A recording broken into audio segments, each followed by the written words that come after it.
que le jour où toi, quand on a dit que les premiers-nés ne doivent pas se marier, le jour où toi tu violes la loi, soit c'est ton mari qui meurt, ou c'est toi-même qui meurs. Vous comprenez pourquoi certaines personnes ne se marient pas? Vous me regardez comme un extraterrestre. Ce que je dis là, vous le comprenez? Vous comprenez au moins ce que je dis là? Vous comprenez au moins? Voilà, je suis en train de vous expliquer ce que nous vivons dans les familles, mais que vous ne savez pas, ou que nous semblons ignorer.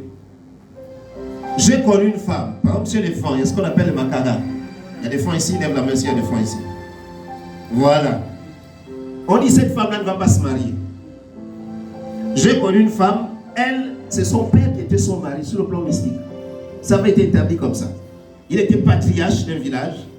Il détenait les arcanes de pouvoir de ce village. C'était l'autorité établie. Il avait reçu ça de la part de ses parents par transmission.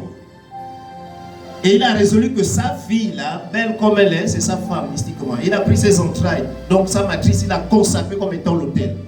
Ce monsieur avait son cursus scolaire, c'était une classe de CM1. Et vous savez comment il a terminé? Il était responsable du service recouvrement et contentieux à la CNSS, niveau CM1.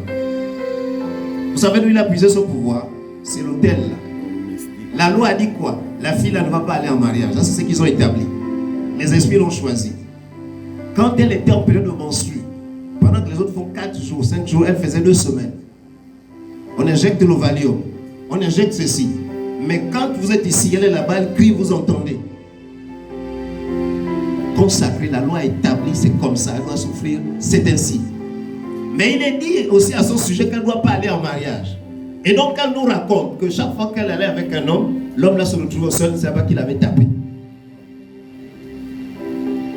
Donc vous comprenez pourquoi on dit que... Pourquoi on a parlé de loi jeudi, toi qui n'es pas venu. C'est contre ces choses-là qu'on a prié jeudi. Il y a une autre loi d'autres personnes qui se sont levées et on dit un matin, la famille de maman Elisabeth, ou du moins les enfants qui partent depuis papa Bayombo depuis là-bas, personne ne va dépasser la classe de 3e.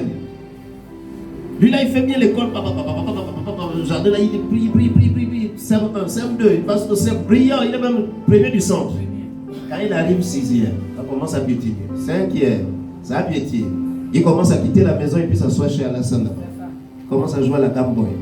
Après, il quitte l'école, il ne va plus à l'école, il commence à suivre les amis, ils arrêtent les poules, ils attrapent les poules, ils vont vendre, ils mangent l'argent, ainsi de suite. Et puis, il commence à prendre un mégot de cigarette, il commence à fumer, l'école est terminée pour lui. Il a atteint la limite.